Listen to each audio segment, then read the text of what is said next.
हमारे प्रिय विद्यार्थियों, आज हम इस वीडियो में हिंदी विषय के अंतर्गत कक्षा 10 में काव्य खंड के अंतर्गत जो दूसरा पाठ गोस्वामी तुलसीदास जी का है, तो आज इस वीडियो में हम गोस्वामी तुलसीदास के जीवन परिचय के बारे में आप लोगों को बताएंगे। हमारे प्रिय विद्यार्थियों, आप सभी लोग ध्यानपूर्वक मन लगाकर सुनेंगे। देखिए, गोस्वामी तुलसीदास का जन्म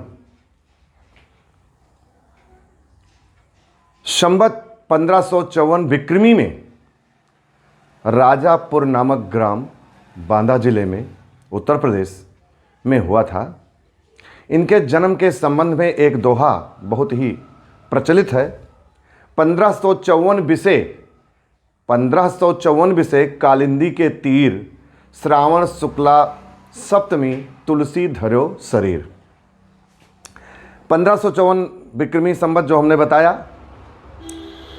श्रावण का मतलब कि सावन महीना जो होता है उसी को श्रावण कहते हैं शुद्ध हिंदी में। शुक्ल पक्ष, शुक्ला और सप्तमी तिथि के दिन गोस्वामी तुलसीदास जी का जन्म हुआ था।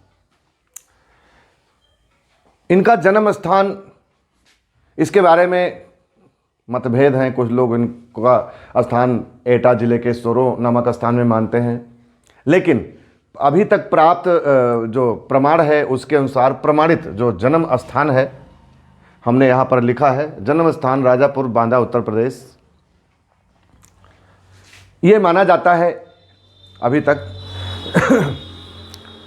गोस्वामी तुलसीदास जी के पिता का नाम आत्माराम दुबे और माता का नाम हुलसी था, जैसा कि आप बोर्ड पर देख रहे हैं।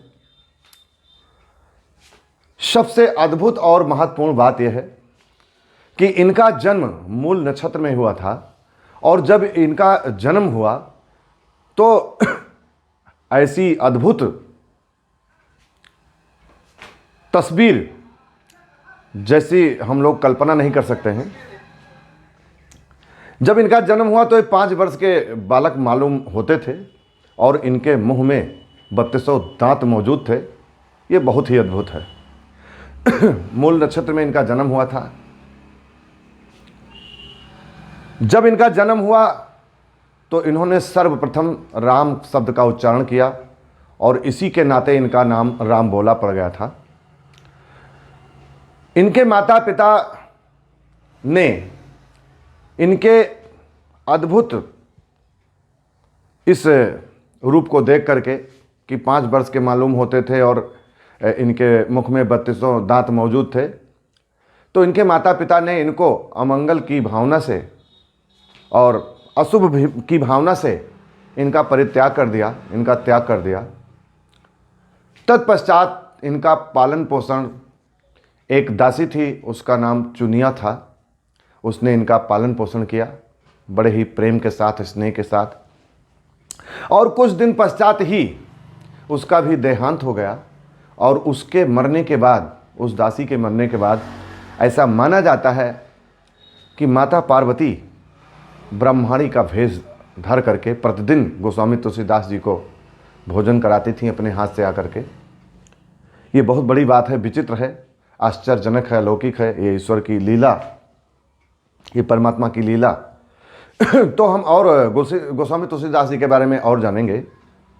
गोस्वामी तुलसीदास रामचरितमानस, श्री रामचरितमानस की रचना करके इस धरातल पर हिंदी काव्य के अंतर्गत बहुत ही महत्वपूर्ण कवि के रूप में प्रकट हुए। और वैसे इनकी रचनाएं 12 प्रमाणिक रचनाएं हैं। श्री रामचरितमानस, विनय पत्रिका, कवितावली, गीतावली, श्री कृष्ण गीतावली, बरबय रामायण, वैराग संदीपनी, रामलला नहछु, रामाज्ञा प्रश्न, दोहावली, वैराग संदीपनी आदि, ये 12 प्रमुख रचनाएं इनकी प्रमाणित हैं, जिसकी रचना गोस्वामी तुलसीदास जी ने की है।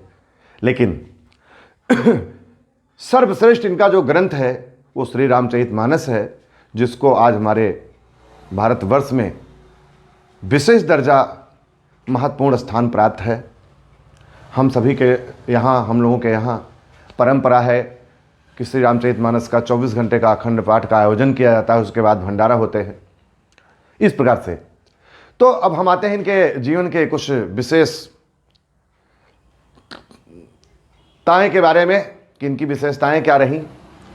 देखिए, गोस्वामी तुलसीदास जी को बाबा नरिहर दास गुरु जी का सानिध्य प्राप्त हुआ, उनके ये शिष्य बने, वो इनके गुरु थे और उनसे शिक्षा पाकर, दीक्षा पाकर इनका मन भक्ति में लगने लगा, ईश्वर की उपासना करने लगे।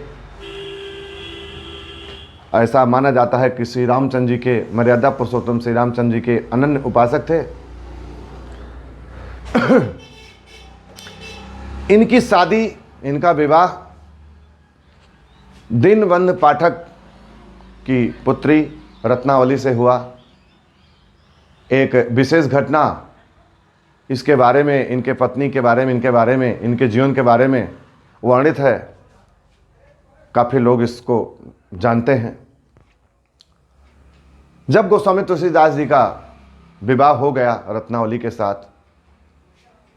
तो उन रत्नावली के प्रेम में इतना आसक्त हो गए, इतना प्रेमातुर हो गए, इतनी आसक्ति हो गई कि ऐसा माना जाता है, ऐसा कहा जाता है कि एक दिन इनकी पत्नी इनसे बिना बताए अपने मायके चली गई और परिणाम ये हुआ कि रात्रि के समय में रत्नावली से मिलने के लिए, आंधी तूफान का उस समय का माहौल था, रात के समय में आंधी तूफान से संघर्ष करते हुए रात के ही समय में अपने ससुराल रत्नावली के पास जा पहुँचे और जब उन्होंने इनको देखा तो बहुत फटकारा और उनकी फटकार से, रत्नावली की फटकार से इनको इस संसार से अरुचि पैदा हो गई, इनके मन में वैराग्य उत्पन्न हो गया, भक्ति की भावना और प्रबल हो गई।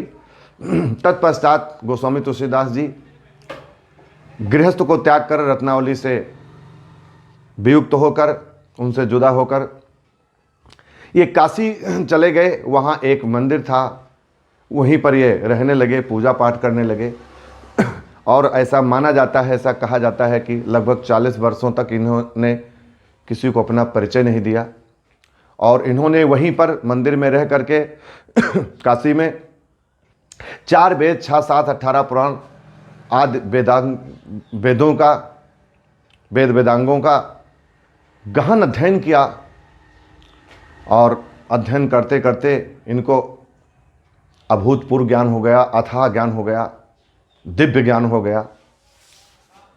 और उसके बाद ऐसा माना जाता है, कहीं कहीं ऐसा लेख मिलता है कि स्वप्न में भगवान शंकर जी ने इनको आदेश दिया कि तो रामचरितमानस की रचना करो। और यह भी लेख मिलता है कि एक बार अयोध्या आए थे, सरजू में इन्होंने स्नान किया और स्नान करने के पश्चात उसके नदी के तट पर पूजा करने के लिए बैठ गए और हनुमान जी प्रकट हो जाते हैं और इनसे कहते हैं कि रामचरितमानस की रचना करो और आशीर्वाद देते हैं। और ऐसा माना जाता है कि हनुमान जी के आदेश से इन्होंने श्री रामचरितमानस की रचना की, जो आज के वर्तमान समय में हमारे देश का सर्वश्रेष्ठ धार्मिक ग्रंथ माना जाता है, सर्वश्रेष्ठ धार्मिक ग्रंथ की श्रेणी में आता है श्री रामचरितमानस। बहुत ही बड़ा महाकाव्य इन्होंने रच दिया और ये अमर हो गए हिंदी काव्य के जगत में। तो गोस्वामी तुलसीदास जी के जीवन की ये महत्वपूर्ण घटनाएं थी। और इसके बाद इन्होंने श्री रामचरितमानस की रचना, रामचरितमानस में इसका वर्णन है कि संवत 1631 ईस्वी में इन्होंने रामचरितमानस की रचना प्रारंभ की, जिसको पूर्ण करने में 2 वर्ष 7 माह 26 दिन लगे। तब इन्होंने रामचरितमानस कंप्लीट किया, संपूर्ण किया, जो आज हमारे देश में, हमारे भारतवर्ष में, संपूर्ण भारत में बहुत ही प्रचलित है, सर्वमान्य है। क्योंकि रामायण की जो चौपाई है उसमें लिखा है, चारों वेद पुराण अष्ट दस छो शास्त्र सब ग्रंथन को रस। अर्थात गोस्वामी तुलसीदास जी ने 4 वेद 6 7 अर्थात पुराण 9 व्याकरण सबका निचोड़, सबका निष्कर्ष, सबको मत करके, सबका गहन अध्ययन करके, चिंतन करके फिर उन्होंने रामचरितमानस की रचना की। सबके सार को इन्होंने इसमें समाहित कर दिया, जो हमारे देश के सभी लोगों के लिए एक शिक्षादायक के रूप में प्रकट है। अर्थात हमको श्री रामचरितमानस से अनेक प्रकार की शिक्षा, हमारे जीवन से संबंधित जो भी शिक्षा चाहिए सब मिल जाती है, तो इसलिए सर्वश्रेष्ठ ग्रंथ माना जाता है। इसी के साथ गोस्वामी तुलसीदास जी भक्ति भावना में डूबे रहे, श्री रामचंद्र जी के अनन्य भक्त कहलाए। भारत के हिंदी साहित्य के इतिहास में, काव्य जगत में काव्य राम भक्त शिरोमण का दर्जा इन्हें प्राप्त है। अर्थात श्री रामचंद्र जी के जितने भी भक्त कवि हुए हैं उसमें सर्वश्रेष्ठ स्थान गोस्वामी तुलसीदास जी का आता है। आज संपूर्ण देश, संपूर्ण भारत और ये हम कह सकते हैं संपूर्ण विश्व के लोग श्री रामचरितमानस को पढ़ करके, उसका अध्ययन करके अनेक प्रकार की शिक्षा ग्रहण करते हैं, जिससे उनका जीवन सुधर जाता है, सदाचार में लगता है। तो इस प्रकार से हमारे प्रिय विद्यार्थियों, और ज़्यादा डीप में नहीं जाएंगे तो नहीं तो वीडियो लंबा हो जाएगा। कक्षा 10 के लेवल के अनुसार मैं गोस्वामी तुलसीदास जी के जीवन परिचय के बारे में बता रहा हूँ, इतना पर्याप्त है। और अंत में इनकी मृत्यु के बारे में ऐसा माना जाता है कि 80 घाट, गंगा नदी के किनारे 80 घाट एक स्थान है, वहीं पर एक इनकी मृत्यु के बारे में 80 विक्रमी में ऐसी मान्यता है कि गोस्वामी तुलसीदास जी की मृत्यु संवत 1680 विक्रमी में हुई। और इनकी मृत्यु के बारे में एक दोहा बहुत ही प्रचलित है, संवत 1680 80 गंग के तीर, श्रावण कृष्णा तीज सनि तुलसी तजो शरीर।